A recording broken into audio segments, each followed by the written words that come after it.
Surprised by Fortune, a Batman all media types fanfic, rated for general audiences, with additional tags for Dick Grayson as Nightwing, good sibling Dick Grayson as a ray of sunshine, Jason Todd as Red Hood, good sibling Jason Todd, resurrected Jason Todd, cute Tim Drake as Robin, good sibling Tim Drake, sibling bonding, Bruce Wayne as Batman, Bruce Wayne tries to be a good parent Bruce Wayne is bad at communicating, Alfred Pennyworth is the best, good grandparent Alfred Pennyworth is a saint, birthday Fluff, crack treated seriously, and Fluff and Crack.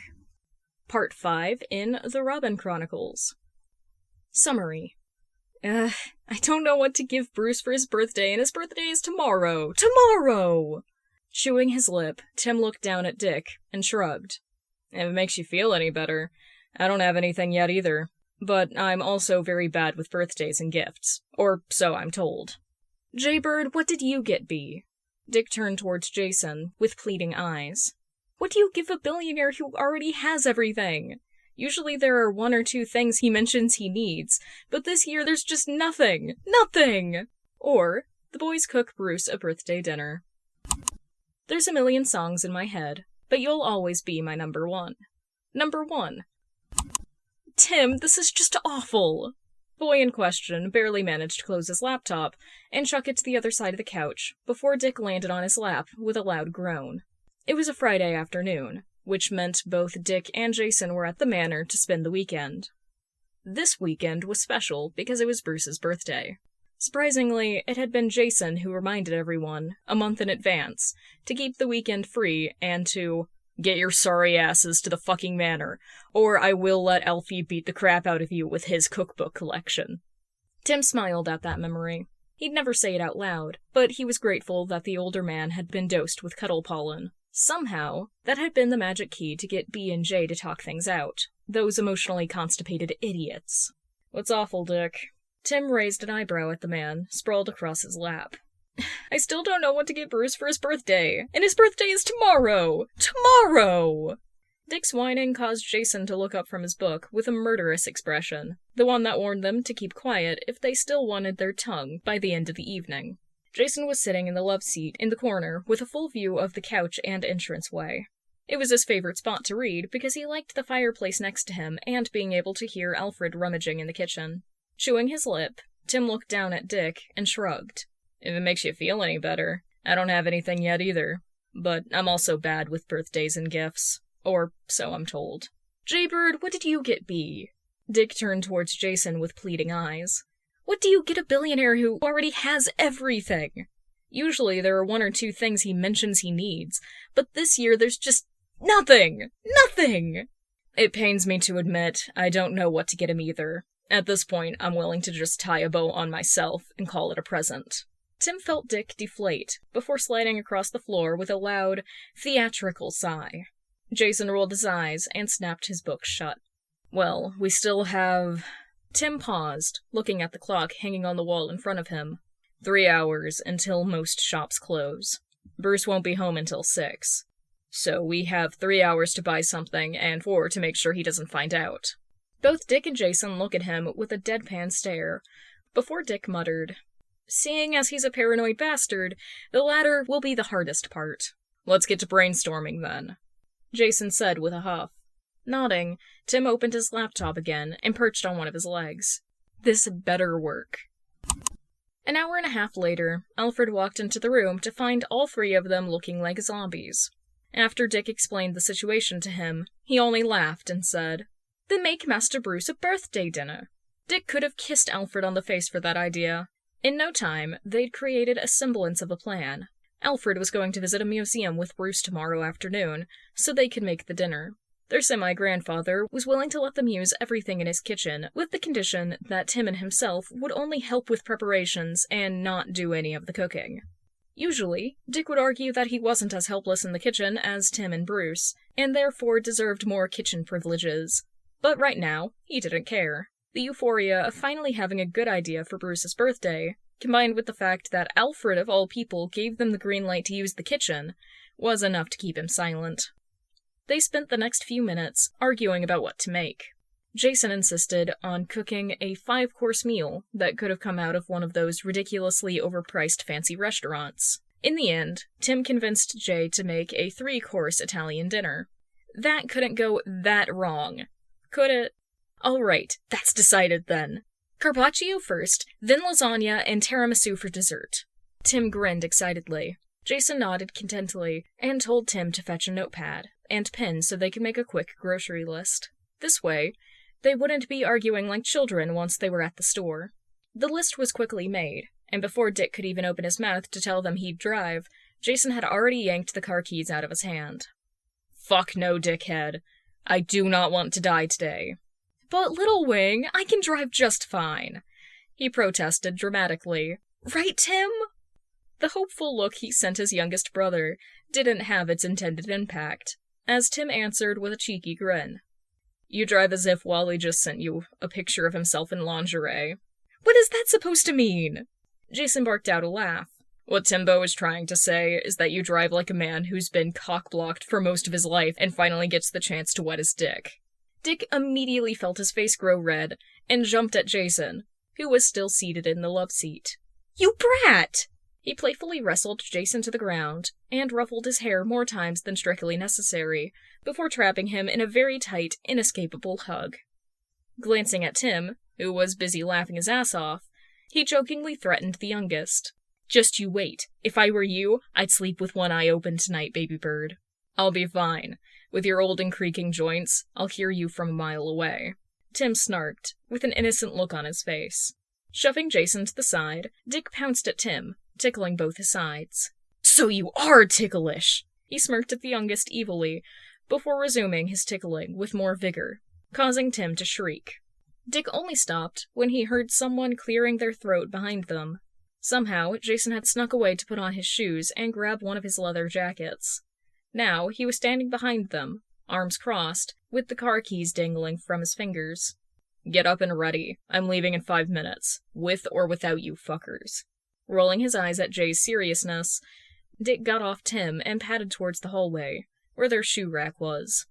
He grabbed a pair of his worn sneakers, along with one of Tim's, before walking back to the sitting room. As he set Tim's shoes down next to him, the boy sent Dick a blinding smile, with an enthusiastic thank you. With a ruffle of Tim's hair, Dick sat down next to the youngest on the couch and spoke, No problem, baby bird. Not even 2 minutes later, the three of them were in one of Bruce's less flashy cars, on their way to the grocery store. As Jason turned off the Manor's driveway, Dick connected his phone to the car and started blasting some of the newest pop hits, earning groans from both of his brothers. It was just a simple grocery run. What could go wrong? Everything, as it turned out. Jason was on the verge of ripping his own hair out and shooting up the store, if things didn't calm the fuck down. And by things, he meant those pesky nuisances he'd been calling his brothers. The second they'd entered the store, Dick had somehow roped Tim into a race to see who could find the next item on Jason's list the fastest. That game came to an abrupt halt when Tim slipped rounding a corner, causing the glass bottle of milk he was holding to shatter. Thank fuck he didn't hurt himself on any of the shards, but it did send Baby Bird into a panic, which, in turn, made Dick look like a kicked puppy. Now, Tim had resorted to clinging to Jason, unwilling to leave his side, and started commenting on everything Jason put in the cart. That flour company once had a scandal because they also sold cocaine. Did you know that many fair trade cocoa certificates are just a scam? I once heard that this particular type of tomato heightens the risk of cancer. If they hadn't been in a public space, Jason would have found a creative way to shut him up. At least, Tim was staying close and not causing too much chaos. Dick, on the other hand, was darting to and from their cart, loading it up with all the crap Alfie would never buy. For fuck's sake, Dick Wing, don't fucking put this shit into our cart. We don't even fucking need Fruit Loops. Jason eventually snapped at his older brother. Oh, come on, Jaybird. I'm almost out of them, and we're at the store anyway. Biting back a sneer, Jason huffed. Fine, but you pay for it. With a happy and satisfied grin on his face, Dick bounced around the cart to hug Jason. He really was going to kill this idiot sooner or later. As they were almost done with their shopping, Jason felt Tim tug on the sleeve of his jacket. Looking down at the boy in question, he saw Tim gnawing on his lip, quietly mumbling something nervously. "You're gonna have to speak up, Timmers. I can't hear you if you don't. Can I buy this bar of chocolate? I'll pay for it myself, I promise. It's Alfred approved, too. I just thought that if Dick was allowed to, maybe I can too. That doesn't mean I should have the same privileges as Dick. I understand if you don't want me to. Sorry, I'll put the bar back. I wasn't thinking right." Jason stood there frozen for a second, before Tim's rambling registered. When Tim turned around, chocolate bar in hand, to put it back, Jason firmly grasped his shoulders and pulled him back. "Whoa, slow down there, baby bird. No need to put your chocolate back. Just put it in the cart, all right?" He was met with eyes as wide as saucers. "Really? I promise I'll pay for it myself." "Just put it in, Tim Tam. Hell, I'll even pay for it. Don't work yourself up over such a question next time. If Dick's allowed to do something, why wouldn't you be too?" Tim sputtered for a second. "Dick is your brother, I'm—" Before the young boy could finish the sentence, Jason cut him off. "You are too. Now put the bar of chocolate in the fucking cart before I tell Dick you don't want him to be your older brother." It was safe to say that Tim had never shut up and obeyed that fast before.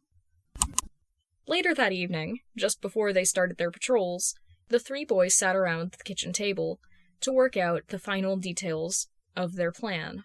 Leaning back, Jason smiled at Tim. The boy was currently sitting in front of him, eating his chocolate with a big grin on his face. Even Jason couldn't deny how cute it was. "Alfred will keep Bee busy from 3 to 6. That should give us enough time to prepare everything, right?" Dick shot him a questioning look. Jason had been officially deemed head chef for this operation, making him the main decision-maker. With a firm nod, he answered his brother's question before continuing. "I'll tell you everything you have to do tomorrow. With the 3 of us, it shouldn't be that much of a race against time." "I've been watching a few videos on basic kitchen skills," Tim said with a proud grin. "That's great, baby bird!" Dick enthusiastically ruffled the boy's hair. Jason could practically feel his heart softening for Tim. It almost pissed him off because he was the Red Hood, for fuck's sake. He wasn't here to coo at little kids. On the other hand, he'd always wanted to be a big brother, and with the replacement acting almost childlike sometimes, it was hard not to indulge. "You know, Jaybird, I was surprised when you paid the bill, for all of us, without even asking." Dick sent him a smile, both teasing and appreciative. Furrowing his brows, Jason looked over at his older brother, before barking out a laugh.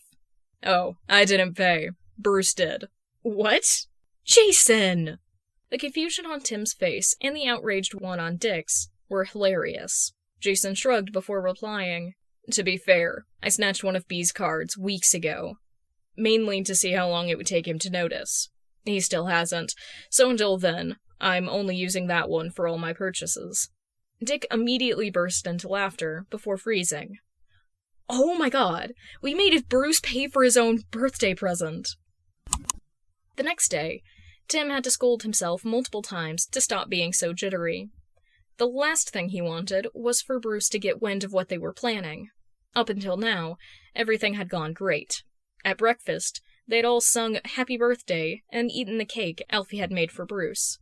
Then, they'd spent the whole morning playing games and hanging out, before going on a walk and lunch. After getting back home, Alfred had immediately herded Bruce to his room and told him to get ready for the museum they'd be visiting.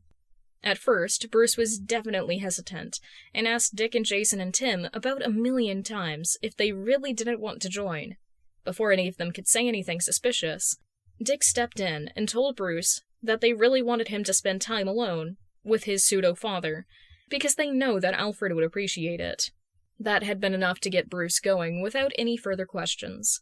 Now, standing in the kitchen, Tim was looking at Jason as his older brother expertly gave him and Dick instructions to start preparing. Jason had made Tim the chief cutter, and told him to cut all the vegetables in very specific ways. Dick had been put in charge of the tiramisu, with Jason's supervision, of course. The cooking itself went surprisingly well, if you asked Tim. This was probably due to all 3 of them taking it equally seriously. It was a nice show of teamwork, which left Tim feeling exhausted but accomplished once the table was set and the food was served. 10 minutes until they're back. This was more stressful than expected. Dick laughed as he flung his now dirty apron into the corner of the kitchen.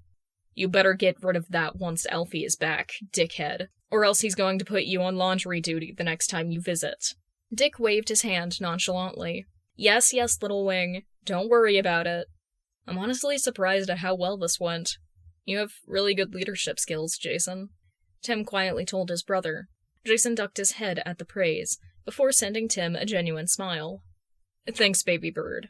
I'd still not let you near any stove, but you can help me again any day."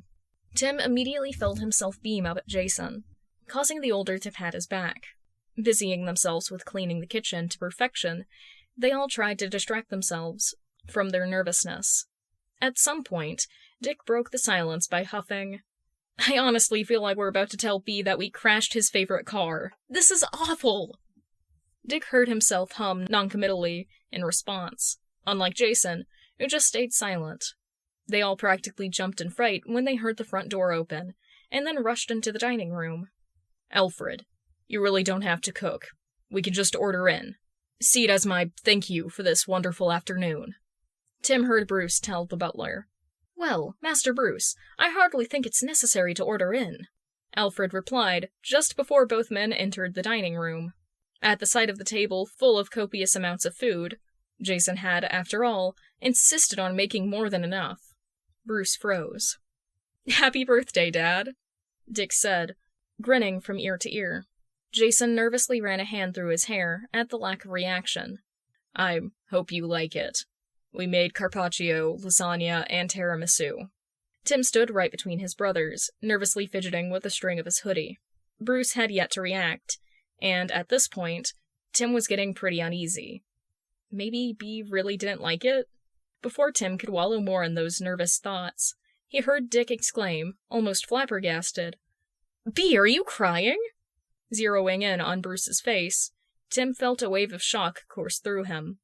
Bruce's eyes were indeed very watery, and 3 tears ran down his cheeks. Holy shit! The Batman was crying because they had cooked him a birthday meal. Dick and Jason rapidly walked over to Bruce, in quick succession, before engulfing the man in a tight hug.